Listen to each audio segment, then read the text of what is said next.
Hello and welcome. You are listening to the Gay with God podcast, a safe place for us to share our stories and support one another. How long did we know? What challenges did we face? Did we lose our faith? When did we find our way back home? Or are we still searching? The stories you hear on this podcast will melt your heart and strengthen your belief that in God, all things are possible, and you can be authentically gay with the God of your understanding. I am your host, Midge Noble, and I am very honored that you are here. Good morning, everybody, and good morning again to those who watched me on my live this morning, and you're joining me here at the podcast. That's really cool, and I thank you. If you didn't see the good morning post that I put on Facebook this morning at my personal page, feel free to go and check that out. You get to see the fur babies, and we talk about some choosing peace, which is awesome. Today, though, I want to tell you the story that I told you I was going to tell you on the live about something that happened this morning, and I call this crossing the road. So, you know how when things start to get a little wacky and unsettled, that sometimes we close ourselves off. The circling the wagons effect, I call it, because the circling the wagons was all about protection. And these days, some besties and my beloved and I got together last night at the house, and we were talking about the uncertainty of things, how things have started kicking up and it feels very uncertain, and we're not sure how much safety is going to be there for how long and what things we should do. One of us raised the question, do we need to just go ahead and get divorced? And the rationale behind that, although it was shocking to hear that come up, the rationale behind that was because there is a lot of tracking happening. You know, our brothers and sisters are being tracked at their own court case and trying to get their papers. People are being tracked at other jobs that they have. It's just really ridiculous how our country has become so vigilante about everybody else's business instead of just living your life and doing the best you can and reaching out to others. It's been very unsettling to see this happening in our country today. When they start to bring troops in and tanks and into our cities, and all of these things that are happening, no matter what it's for, no matter if it's a distraction or setting up for something worse, it's very unsettling. So because of that, the fear was that if we got married and if we have been married and now there's a marriage certificate on file, could they track us through that? Well, that's always going to be on file, and even if you get divorced, they're not going to probably double track it. So, we all just took a deep breath and said, wow, that's extreme. But then you think, is it extreme? So we had a really wonderful evening. We laughed a lot. The dogs got lots of pets, and so it was a wonderful evening. And yet it left me thinking, how jaded am I getting? How much do I fear doing things? We talked about going to a pride parade, and I said, I've never been to one. I kept wanting to go. We don't have one locally here, of course, because we're not open and in my little red town. But I never was able to get to one. Something was always scheduled at the same time. I didn't really want to go by myself. Beloved doesn't like crowds and has always felt a little unsafe going to a pride parade or a rally. And so it wasn't something that she wanted to do. So I've just never been. So my bestie was saying, hey, we need to get you to one, and now's the time. We gotta get it done this time. And then I was thinking, am I really feeling safe to go to something like that? Do I really trust people at this point? And of course, I've never really trusted people as well as I wished I could. Sometimes I have a lot of blind faith, and other times I trust and shouldn't have. And so I've really been contemplating, how much am I at peace with my life? How much am I able to feel safe? And then this morning happened. Now, we have some neighbors that have moved in.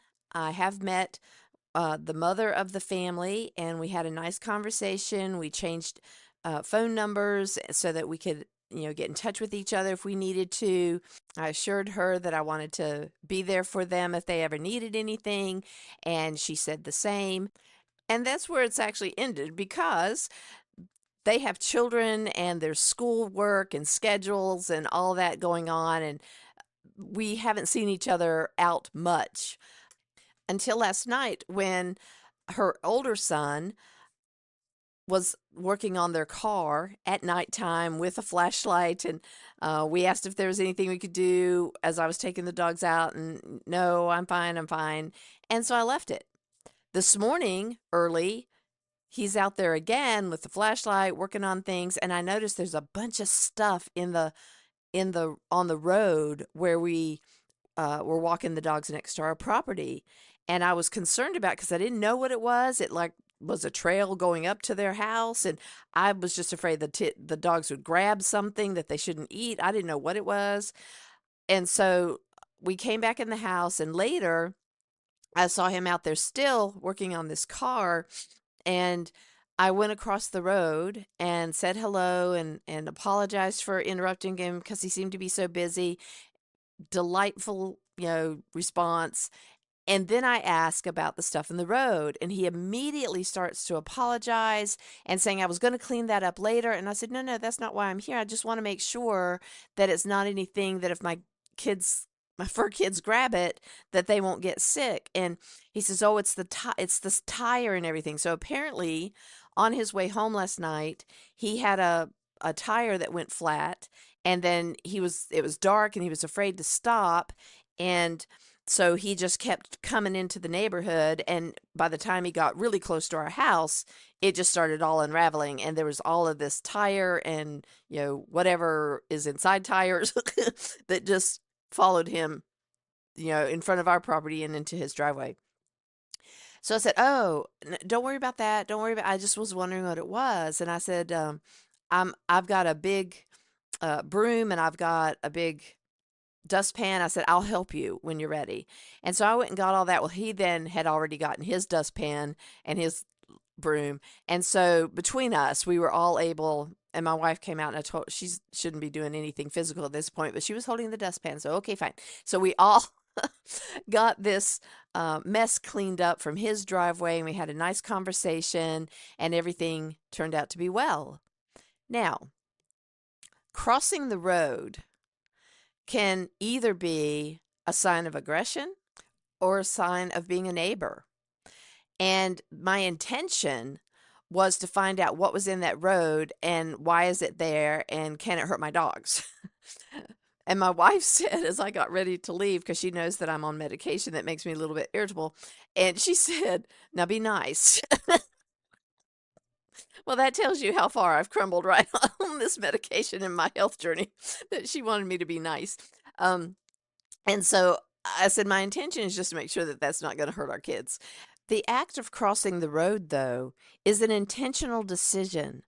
I could have just let him do whatever he was doing and be done with it and clean the stuff up afterwards if he didn't clean it up. I didn't know if he would clean it up or not clean it up. I have no idea. But the act of crossing the road to either offer assistance or to find out something, it's also an act of courage because you never know how you're going to be received. It occurs to me as I've thought about this is that I have become a lot more jaded about people's reactions and how I might be perceived, how they may retaliate toward me. I have always been nervous about telling the truth about something and having somebody then want to come and give you a hassle about it. We're just not the same people, the same communities, the same neighborhoods that we used to be. I have always felt safe in my neighborhood, always. And recently, as I saw political signs in my neighbors' yards, I started feeling less safe just because of who I knew they were voting for. because I know what that person stands for. And if that person in my neighborhood agrees with that person, then I felt a little unsafe walking around my neighborhood in the morning. And it breaks my heart to think that crossing the road to go see a neighbor can give me that feeling of angst. Do I know who the neighbor that just moved in would have voted for? No, I don't. And it never would have mattered. It never in my life has mattered who anybody else votes for until 2016, and especially now.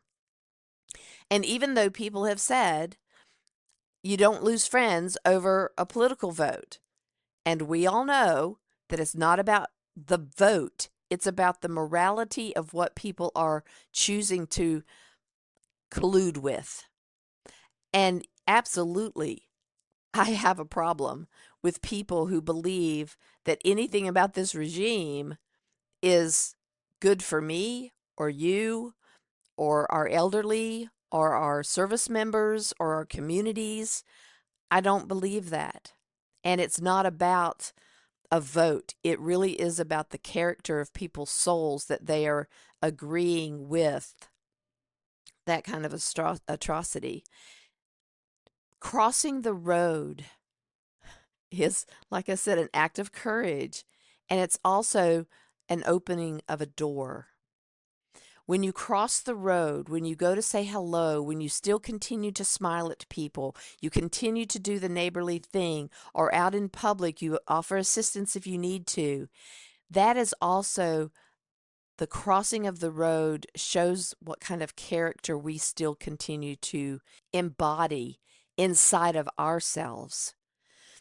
And we might get more negative feedback than we get positive feedback from that. We may not feel as happy about doing it as we used to. We may be more cautious now. And I'm not saying that we shouldn't pay attention to our safety and our well-being. And we have to make choices now as to whether or not we open the door to someone, whether or not we stop for someone on the side of the road. And we had that conversation with our neighbor this morning that I said, I'm glad you just came on home, because stopping it in the dark with the way the country is now, I'm glad that you got home safely and you didn't have to stop by the side of the road. And isn't that sad? It just breaks my heart to know that we really aren't as safe as we used to be, and people are not as nice as they used to be, and we really are struggling as a nation. For me, I still want to cross the road. I still want to be able to help my neighbors. I still want to be able to have them come to me if they need something. And if I can help them, I want to do it. So the act of crossing the road is not just in your neighborhood. It's for any other person that you see along your journey that day, in a way that we can offer kindness, compassion, and love to even people we don't know. And who knows what friendships may open or what blessing you gave that person, because we all are walking each other home, as Ram Dass said. We're walking each other home. And sometimes we can do that hand in hand, and sometimes we can do it energetically. But we need to remember that crossing the road is an act of Jesus, who always crossed the road. He never stayed in the box. He never stayed in the lines that they tried to ensnare him with. Jesus always crossed the road to the people who really needed his message, to the people who really needed to be brought into the family. He crossed the road. May we continue to cross the road and to open ourselves up to our neighbors, wherever we find them. Thank you, everybody, for joining me this morning. And like I said, if you want to catch the live video on my personal Facebook page, feel free to jump on and look at that. And remember that if you want to find out more about me, you can go to the show page at empoweredmidge.podbean.com, and you can find not only my website, gaywithgod.com, where you can check me out there. You can buy my memoir, Gay with God, Reclaiming My Faith, Honoring My Story, and that will give you a signed copy, although you can buy it anywhere you get your books. But if you want a signed copy of the memoir, you can go to gaywithgod.com. Also on the show page at empoweredmidge.podbean.com, you can find ways to be a guest on this show and request a taping. You can also find a place for a complimentary session with me as a coach. And that session is just a time for us to get to know each other and to ask questions or to tell what you're really kind of concerned about and see whether or not we're a good match for ongoing coaching. I would be honored to walk with you on whatever journey you're walking right now. Check out our Facebook group, Gay with God, where we do a monthly Zoom group entitled My Faith Journey. It's a great way to get online support no matter where you live for either your coming out or your faith journey right now, and to just be in community with one another. If you are listening to this podcast and are questioning whether you can be gay and be in a relationship with the God of your understanding, if you identify as LGBTQIA+, or not even sure if you're gay, God has always been within you. Even when you didn't know it, you have always been gay with God. Thank you, everybody. Stay tuned to see how you can join the Gay with God community. And as always, you are loved. I want to invite you to become a part of the Gay with God community. How can you do that? Stay connected by messaging me your thoughts and comments in the comment section under the downloads of the show on the Gay with God show page. Subscribe to this podcast wherever you listen and share so we can increase our community outreach and be a light to those who are struggling to claim their faith. Consider being a sponsor so I can highlight your service in our community. We are all worthy of respect and a relationship with the God of our understanding. I want to thank you in advance for supporting this podcast. Together, we as a community will keep this show visible and our community stronger. Deep gratitude to my friend Tim McClendon of Tim McClendon Music for allowing me to use an excerpt from Interlude 4, a song found on his CD entitled Sundance.